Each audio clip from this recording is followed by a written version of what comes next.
Hello class, welcome to your Unit 4 lecture on dramatic action and character. This unit we're going to continue to build on the concepts we've covered so far this semester. We started out talking about some of the ingredients or raw materials that go into making a play, focusing on Aristotle's 6 elements of plot, character, idea, rhythm, spectacle, and language. And then in the last 2 units, we started talking about how these elements are combined to build a play. We talked about the given circumstances as the foundation for the play script, just as one would start building a house by laying a sturdy foundation. We also talked about language as the vehicle through which ideas and action are communicated in a play. For us, language is the shell or the outer walls of the house. It's what we hear, it's what's on the surface of the play. Today we're going to go inside this building of a play that we've been talking about and talk about the guts or the internal organs, the heart of the play, the beating heart, and that's dramatic action and character. And we're really going to try to talk a lot about how these elements are intimately related, they're infused and really combined. For this class, we're going to define dramatic action as the clash of forces in a play. Dramatic action is the continuous conflict between characters, a character in themselves or a character in the outside forces. Very simple. Dramatic action is the clash of forces in a play. You probably remember from English class the different types of conflict, man versus man versus environment, etc. The difference here in what we're talking about is that we really are highlighting the act or the action of conflict. The act is the really important, the action is a really important part for us. The heartbeat of all plays are action and characters, and we can define characters as the instruments that affect the action or affected by it and are forced to take action on their own. What happens in a play is the action. It's what holds the audience, it scares them, it thrills them, it makes them feel. Dramatic action, the action of conflict, the clash of forces in a play is what gives energy, momentum, and life to a play. And the characters are the instruments of that action. So I'm going to talk about 3 characteristics of dramatic action that we talk about when we talk about a play and that are very unique to plays and to drama. First is that for us, dramatic action exists always in the present tense. The action unfolding on a stage is always happening in the now or in the present moment. Even in a flashback or a flash forward scenes, the characters are affecting and being affected by the specific action in that very moment, the eternal now, if you will. Even though we talk about past actions when examining the given circumstances of a play, we talk about dramatic action. We're really talking about how those past actions are affecting the characters in the present moment. Present moment, present tense, very important. Second is dramatic action is not activity. Stage action, such as sitting in a chair, peeling a potato, gesturing, these are activities, and I really want to distinguish and separate these activities, which we can also talk a little bit about as tactics when we talk about acting, are very different from dramatic action. A way to remember it is acting is the process of illustrating the dramatic action through activity. Activity is the how, action is the what. Activities are the external action of the dramatic action. I'll show a scene here in a little bit where I think that'll make that much more clear. Third, all action, when we're talking about dramatic action in a play, is reciprocal. Just like in physics, where every action has a reaction, the same is true in drama. All actions force counteractions, and that's the fuel that keeps a play moving. Character A will do something to character B. Character B then feels the force of that action, makes an adjustment to their own actions, and reacts to character A, where that action usually repeats. It's often said that a play works very similar to a boxing match, where one character punches another character who parries, dodges, defends, and reacts to the first character. This back and forth, this reciprocal action, is what really moves a scene forward. And it's not really often that characters react evenly. In most scenes, one character dominates the other for at least for a period of time, The second character may continue to be dominated or find an opening and take control of the action and then become a dominator. So you'll see that very often in scenes where you'll have one character dominating the scene, another character will take over and dominating the scene, and then often very much it'll switch back and forth, one winning, one losing, if you will.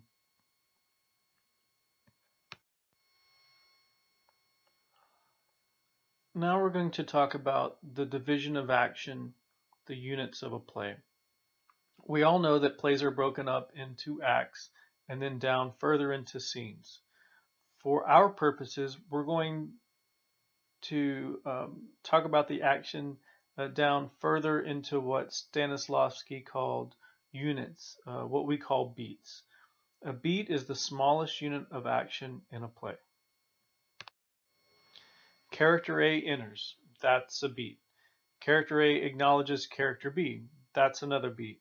So when we talk about analyzing the dramatic action in plays, we're always going to look to break down each scene into its component beats. You'll often hear actors talking about their characters' motivations, goals, and tactics, all of which are firmly rooted in the dramatic action and built in a play through a series of beats. So we're going to use an imagined scene as an example. Let's say we have a scene in which character A enters a restaurant to meet character B.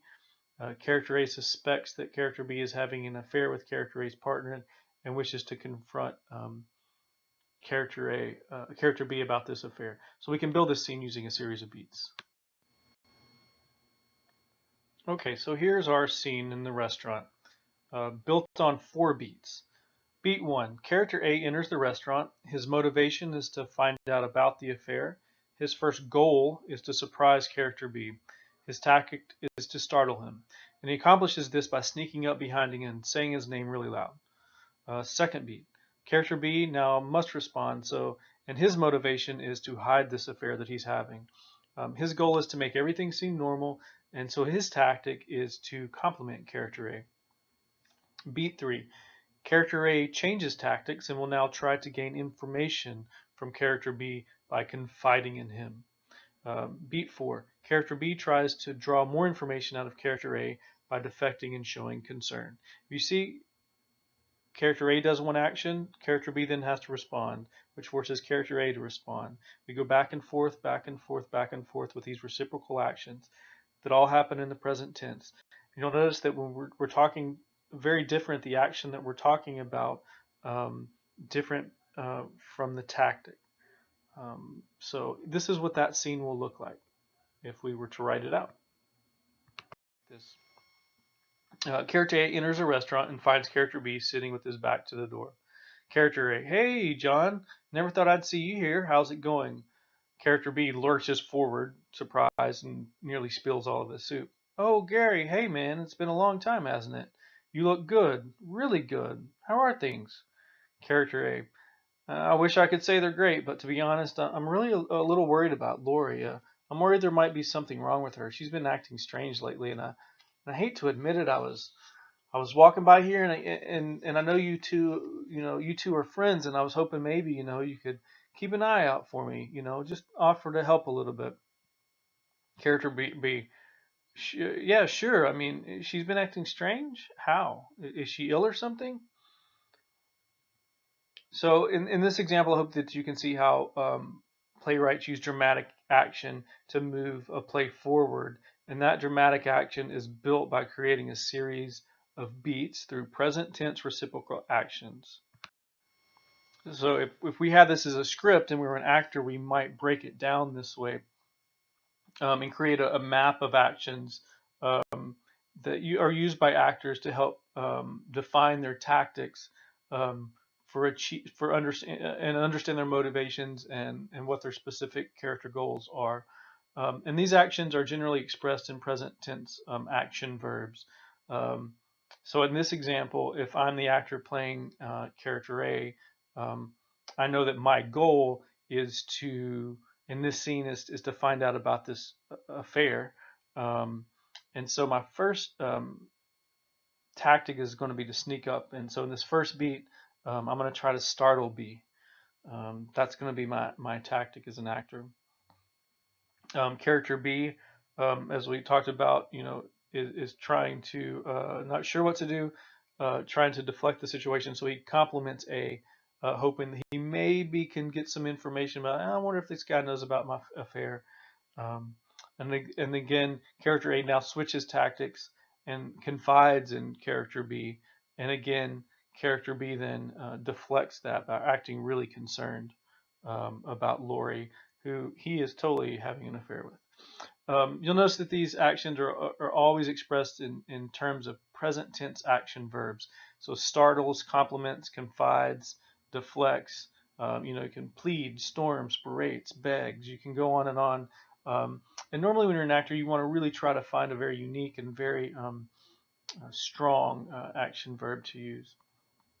As a reader, as a director, and actor, by breaking down a script into its component beats and actions, you can discover the true action rather than the activities in a script. So instead of describing the above example scene as a scene about two guys randomly meeting in a restaurant, that totally describes the activity. You could describe it as a scene about a man trying to secretly befriend his wife's lover in order to uncover their secret affair while not directly confronting his wife. All about action. So now I'm going to talk very briefly about characters. In drama, as I've been talking about, characters for us are really all about their actions. Since drama presents us directly with scenes which are based on people's actions and interactions, characters are really important. Obviously, we need to pay attention to them. Characters in plays can generally be divided into major characters and minor characters, depending on how important they are for a plot.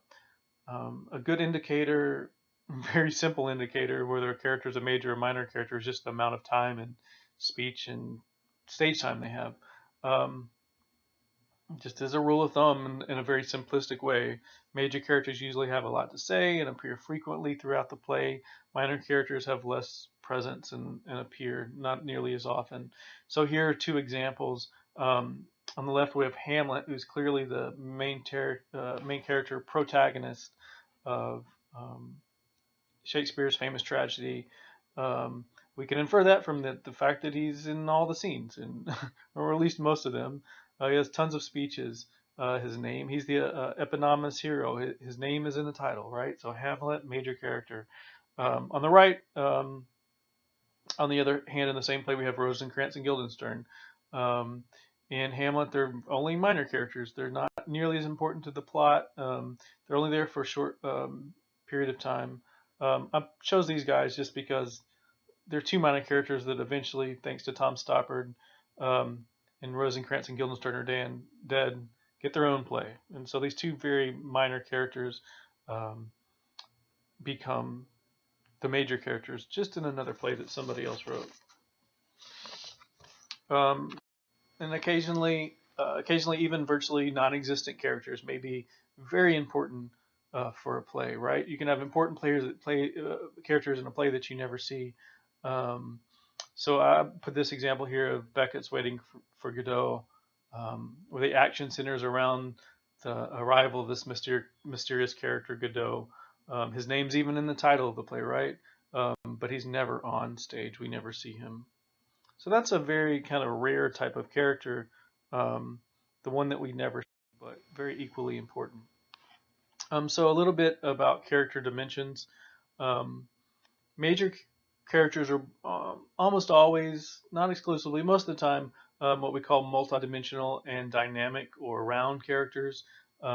Minor characters tend to be, not always, but they tend to be more monodimensional and static. So I'll give you Doctor Who for the multidimensional and Flat Stanley for the static character.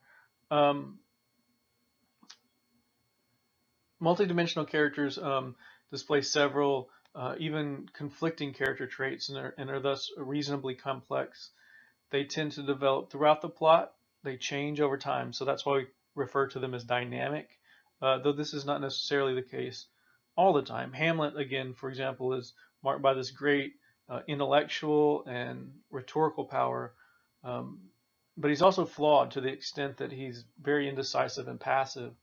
The audience learns a lot about his inner moral conflict, his wavering, between whether to take revenge or not, and we see him in different roles displaying different qualities, as a prince, a statesman, um, his scenes with Ophelia as a son. Um, but most people, I think, believe that he stays rather static throughout. Even he doesn't really change a lot. Monodimensional characters um, usually can be summarized by a single phrase or a statement. Um, Usually like a character type. They usually don't have a lot of traits. Um, they're most often than not static. Um, that means that they don't develop or change um, during a play. Laertes, for example, Ophelia's brother in Hamlet, is not as complex as Hamlet. Um, he can be described as a passionate, rash um, youth who doesn't hesitate to take revenge when he hears about his father and sister's deaths. Um, he doesn't come across as a complex figure in that we hardly get to know him. And in this play, Laertes functions primarily as a foil for Hamlet, since Hamlet's indecisiveness and thoughtfulness appears more marked through the contrast between the two of them. Um, when we talk about a character, especially a minor character, um, as being a foil for another character, what we're really talking about is different types of character functions. Um, I just put a couple of them here. When we talk about major characters, we generally have a play will have one or two major characters and any number of minor characters. The main character usually, when there's only one, is also called the protagonist.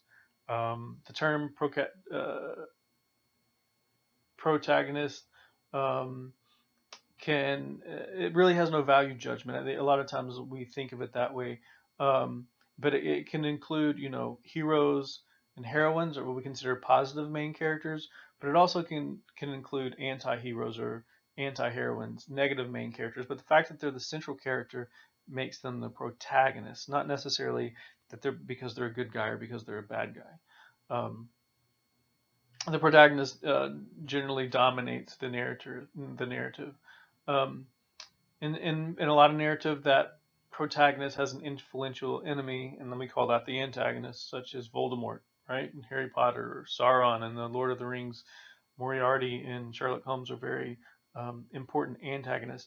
And just like protagonist, antagonist doesn't necessarily mean that it's a bad character. It's just that the antagonist is trying to block the goals of the protagonist.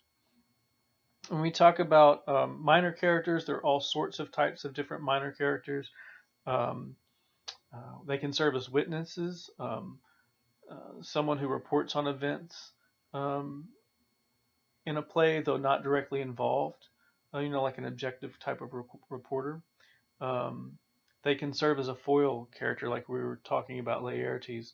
A foil is a piece of shining metal um, that kind of reflects something, right? So a foil character is to provide contrast or to highlight certain features of the main character. Um, Watson in Sherlock Holmes, for example, is a foil. The way they work and the things they do are very kind of different, and Watson is there to really highlight what the hero Sherlock Holmes does. Very often, love interest in plays are used as foils um, because we're able to see in what that character loves in another person what perhaps they're lacking in themselves. Another type of minor character that you'll see a lot of times is a confidant, a close friend of the protagonist. They very often, confide information or innermost thoughts to them. As a playwright, it's very often just a trick so we don't have to have the protagonist sitting in a room talking to themselves. We'll give them a confidant so we can um, really explore the kind of their inner life. Um, so I didn't want to get too deep into different character types and different things about characters. So I just gave us some very kind of basic stuff on types of characters and character dimensions. Um, what's really important for us, and I'll review for me, is the action and character being defined as action. So dramatic action is the clash of forces in a play, and they're really the heartbeat of plays are action and characters. Characters are the instruments that affect the action or are affected by it and forced to take action on their own. And dramatic action is always present tense, different than simple activity, and reciprocal. And dramatic action, as we talked about, is organized into a series of beats which create scenes. And those scenes we use to build acts, and acts build plays. And beats are really the units of action and the smallest structural piece in a play. This is the important stuff. This is the heartbeat of a play. It's dramatic. As action is about creating one action. A character, has a tactic to perform that action in pursuit of a goal. Then another character responds to that, and then the first character responds to that, and back and forth and back and forth and back and forth, and that's how a play is built. So that's it for this unit, Unit 4. Hope you enjoyed it, and I'll see you guys at the theater.